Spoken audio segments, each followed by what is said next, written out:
Vamos para mais uma sequência de exercícios de matemática e a temática agora é matemática financeira. Matemática temática, né? Fica aí, né, uma cacofonia, mas muito bem.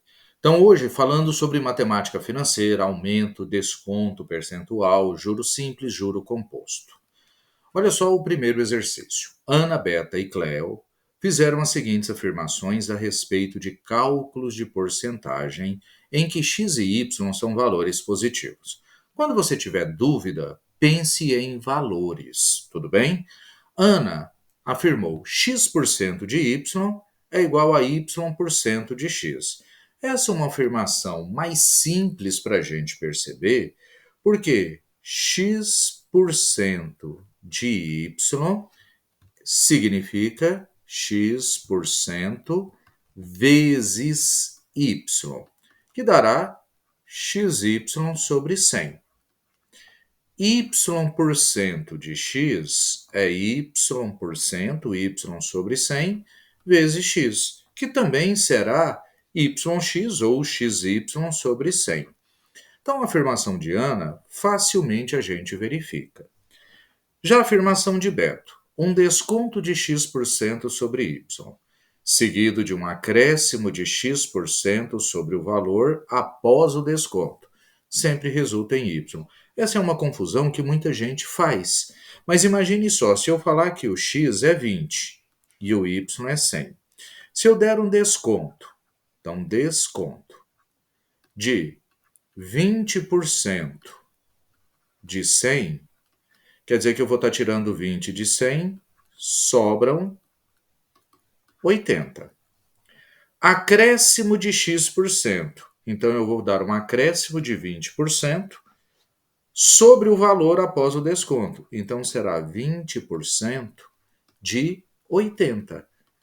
Que corta 0, 2 vezes 8, 16. Então, vai dar um acréscimo de 16. Então, 80, que era o valor depois do desconto, somado com 16, deu 96. Veja que não retornou ao valor inicial, portanto, a afirmação de Beto é falso. E na letra C, né, na verdade, a afirmação de Cleo, dar um desconto de x% sobre y resulta em 100 menos x sobre 100 vezes y. Pode parecer confuso, apesar que a lógica é clara, ela é uma afirmação verdadeira, mas vamos entender o seguinte: se eu falo aqui de 20, e aí ele fala aqui sobre y, 100. Então, se eu der o desconto de 20% de 100, né? Então, esse desconto ele vai ser de 20. Quer dizer que 100 tira 20, sobra 80. Vamos jogar aqui na fórmula, ver se isso está certo. Ó. 100 menos x, que é 20, vezes y. Opa, y é 100. Vezes y, 100 sobre 100. Eu cancelo 100. 100 menos 20, 80. Veja que deu o mesmo resultado. Porque aqui está falando 100% tira x% de y. Então, eu estou pegando o 100%, que é o valor inicial, tirando o desconto, para saber o que sobra. Por isso, verdadeiro. Então, a afirmação correta está para Ana, verdadeiro, e Cleo, letra A. Ana e Cleo, apenas. São apenas mais características ou propriedades. Agora, quando nós temos divisões percentuais, olha só, um investidor tem 35% investidos em ações. Então, eu vou colocar aqui, ações, 35%. 25% ações em A, melhor dizendo. 25% em ações da empresa B. Então, a empresa B recebeu 25% do capital dele. E os 40% restante, né, porque 35 mais 25 dá 60, sobram 40% em criptomoedas. Então, criptomoeda, ele investiu 40% do seu capital. Considerando-se uma valorização, aumento de 15% das ações da empresa A. Pessoal, uma maneira fácil da gente pensar em aumento, redução, valorização, desvalorização, é você pensar que o valor inicial é 100%.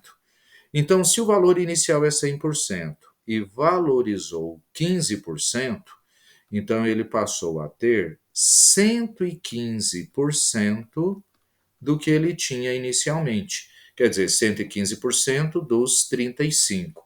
Se nós multiplicarmos 115 vezes 35, vai dar 4.025 dividido por 100, então ele passou a ter 40,25% do capital.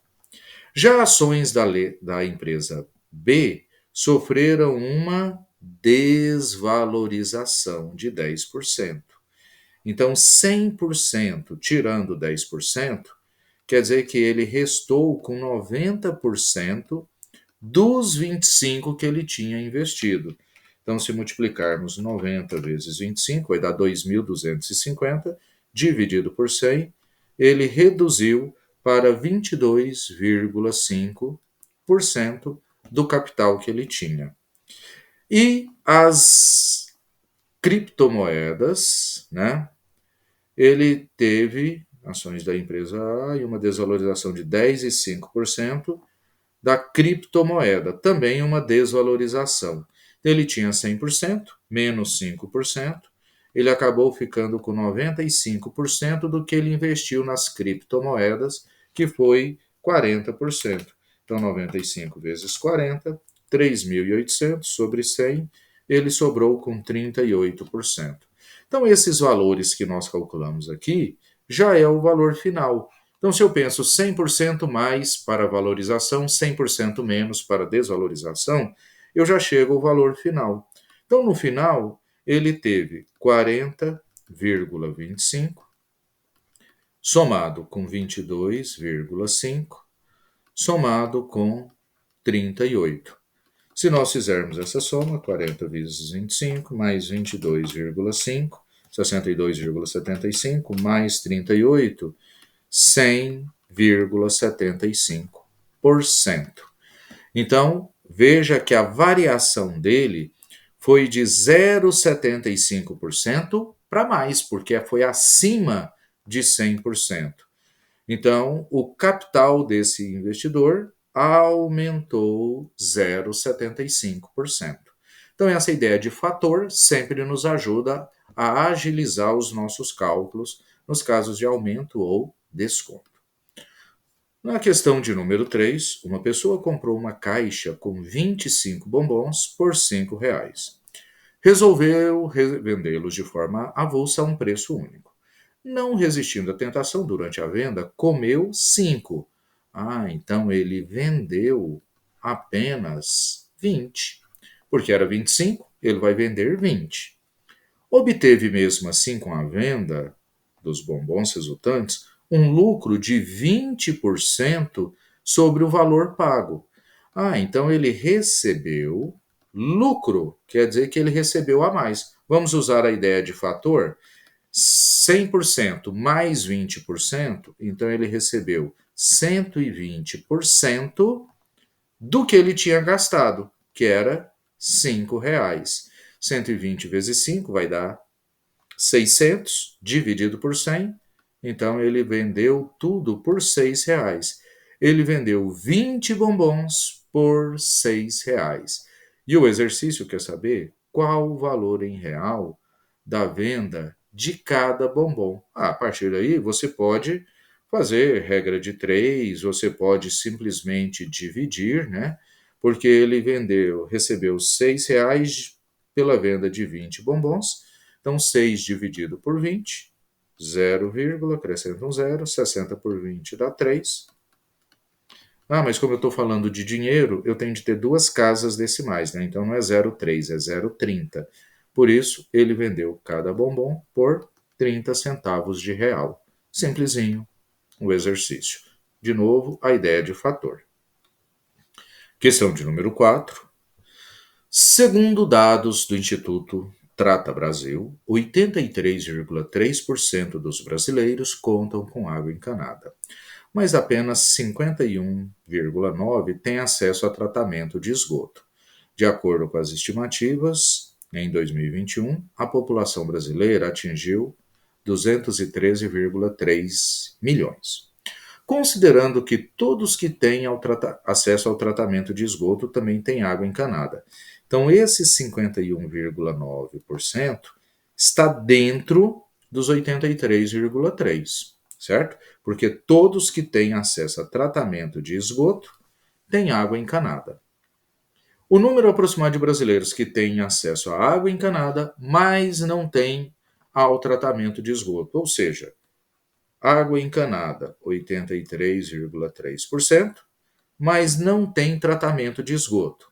Então, 51,9% eu vou subtrair, porque tem água encanada, mas não tem esgoto. 13 menos 9, aqui fica 2 menos 1, 8 menos 5. Então, 31,4% tem água, mas não tem esgoto. 31,4% de quem? Dos 213,3 milhões. Então, se calcularmos aqui 31,4 vezes 213,3 dividido por 100, nós vamos ter um valor aqui de 66,9762 milhões. Então, o exercício fez um valor aproximado, né? Por isso que ele falou aqui o número aproximado, 66,9 é aproximadamente 67 milhões. Apenas isso, porcentagem. Vamos para mais um, falando de porcentagem. Em 2020, no Brasil, 97% das pessoas com idade entre 7 e 14 anos estavam matriculados na escola. O restante, aí que vem, lembre que o total é sempre 100%. Se esses estavam matriculados na escola, o restante, 100% menos 97%, é 3%. Esses 3% correspondem a 1,5 milhões. Então, o restante, 3%, 1,5 milhão de pessoas, estava fora. Segundo os dados apresentados, o número de pessoas que estavam na escola. Então, vamos fazer uma regra de 3, ó. Se 3%, que é o restante, estava fora da escola, é 1,5 milhões. Os que estavam matriculados, 97%, x. 3x igual a 1,5 vezes 97, né, 145,5. Eu poderia simplificar o 3 com 1,5 também, tá? Que daria 0,5. E depois já resolver. X, 145,5 dividido por 3, que será igual a 48,5. Então, nós teremos aqui a quantidade em milhões que estariam matriculados, letra A. Número 6. Miguel fez um empréstimo de R$ 1.000. Lembre-se que o valor é o que nós chamamos de capital. Valor aplicado, valor que pegou emprestado, R$ 1.000 em um banco, por um prazo de 12 meses a juros compostos de 2,8% ao mês. Então, essa é a taxa, 2,8% ao mês, num período de 12 meses. Ok. Sabendo que deu uma potência, quanto Miguel deverá pagar ao banco aproximadamente ao final dos 12 meses? Quando é juro composto, montante, que é o valor final da dívida dele, capital, que multiplica 1 mais a taxa elevado ao tempo, substituindo 1.000, que multiplica 1 mais a taxa, 2,8 sobre 100, que é 2,8%, elevado a 12, montante 1.000, que multiplica 2,8 dividido por 100 vai dar 0,028 elevado a 12. Então, esse montante será 1.000, que multiplica 1,028 elevado a 12. Mas olha só, o exercício te deu o valor de 1,28 elevado a 6, não elevado a 12. Então, para resolver essa situação, nós utilizaremos a seguinte estratégia.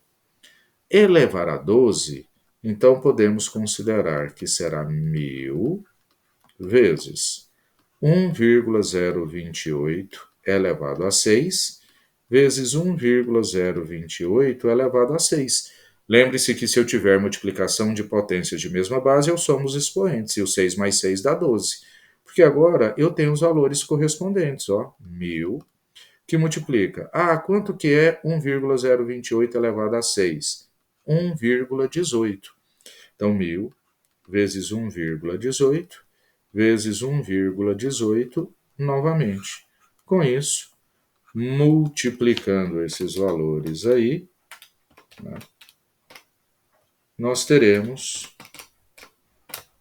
1.404, né, 1.404, 1,18, né, vezes 1,18, né, vezes 1.000. Então, vai dar R$ 1.392,40. 1.392, né? Mais uma vez, ele falou aproximadamente. Ele não levou em consideração aqui os 40 centavos.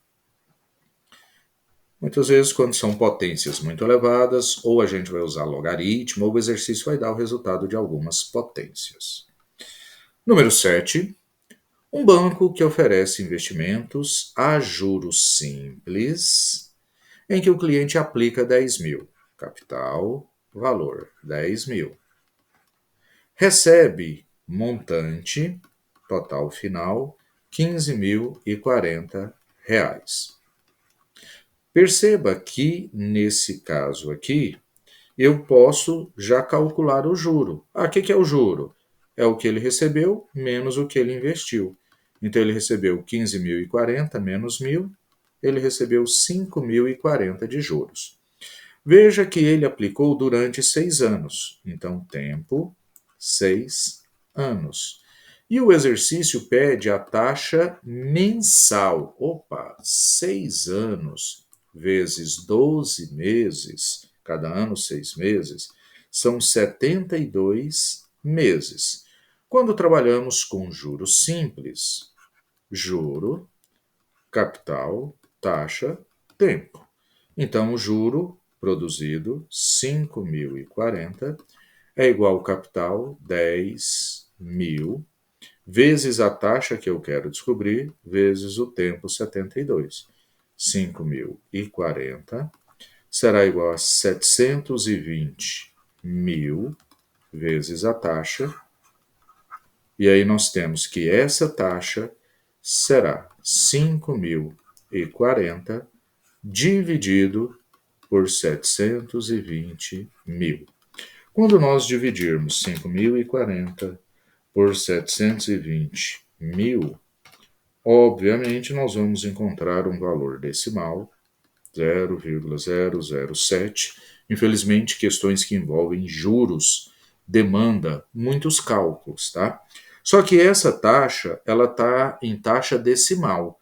Para eu passar ela para porcentagem, lembra que eu vou caminhar com a vírgula duas casas, ou multiplicar por 100, e vai dar 0,7%.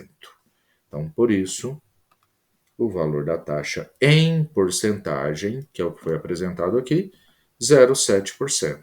Então, juro simples, juro composto, prestar muita atenção no enunciado para saber o que usar. Questão de número 8. O investidor triplicou seu capital. Como assim triplicou o capital? Ele está falando que o montante, o valor final, é 3 vezes o valor inicial, no prazo de um ano. Um ano. Qual a taxa de juros? Ah, mas é juro simples ou juro composto? Como é um único período, não faz diferença. Então, se eu jogar na fórmula de juro composto, que já trabalha com montante, é capital que multiplica 1 mais a taxa elevado ao tempo.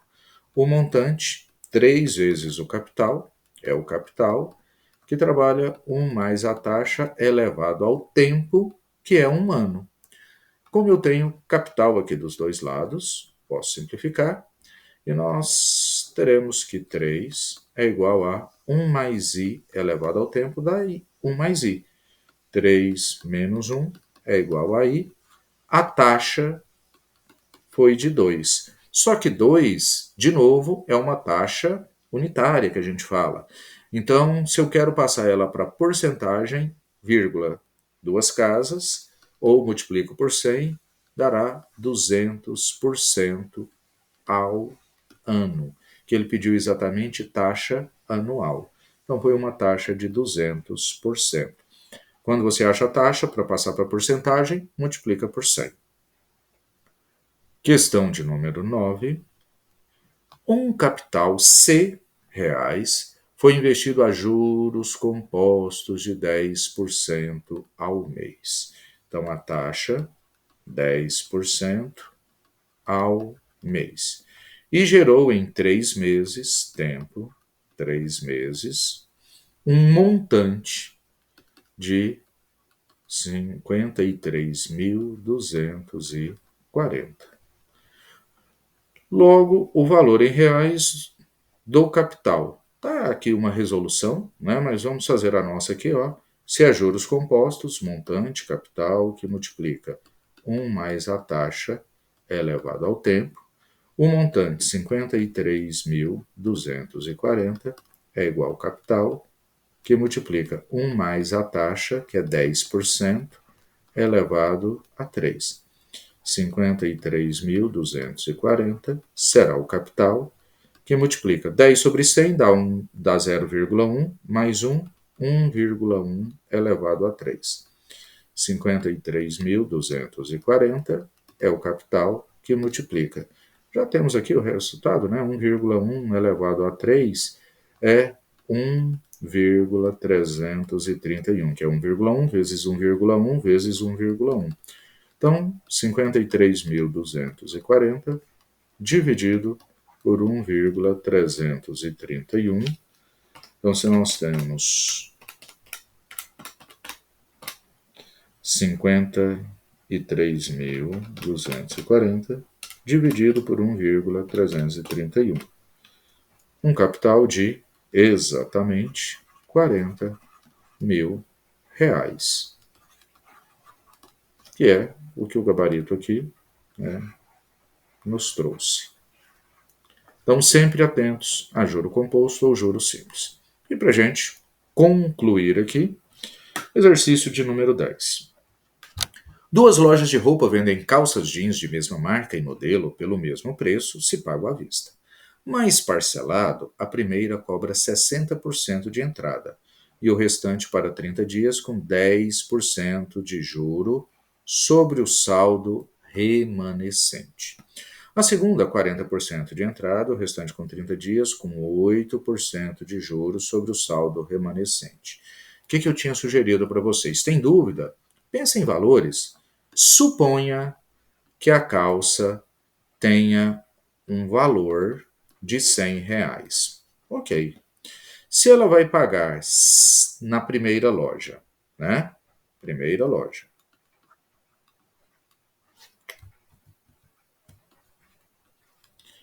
Se ela vai pagar entrada de 60%, por que eu sempre falo de 100? Que é fácil. Aí. Quanto que é 60% de 100? 60. Então resta 40 reais. Desses 40 reais, ela vai pagar 10% de juro. Então, juro, 10% de 40 né? Simplifica aqui, ela vai pagar R$ 4,00 de juro. Isso na primeira loja. Quer dizer que a calça, que era 100, vai sair por 104. Se nós pensarmos na segunda loja, o que acontece na segunda loja? A mesma calça, só que ela vai pagar uma entrada de 40%. Então ela pagou R$ 40,00, resta pagar 60. Só que aí a segunda loja cobra 8%. Então o juro da segunda loja será 8% de 60, que vai dar R$ 4,80. Então a segunda loja acaba cobrando um juro maior. A pessoa dá uma entrada menor, mas paga um juro maior. Aí o exercício pergunta em qual das lojas é mais vantajoso se o cliente decidir comprar parcelado. Mais vantajoso, ele paga menos. Obviamente, a primeira loja está pagando um juro menor. Então tá aí, galera, alguns exercícios sobre juros, aumentos, descontos, porcentagens. Se gostou, dê um joinha aí, se inscreva para saber quais as próximas listas de resolução que nós vamos postar de física ou matemática. Valeu!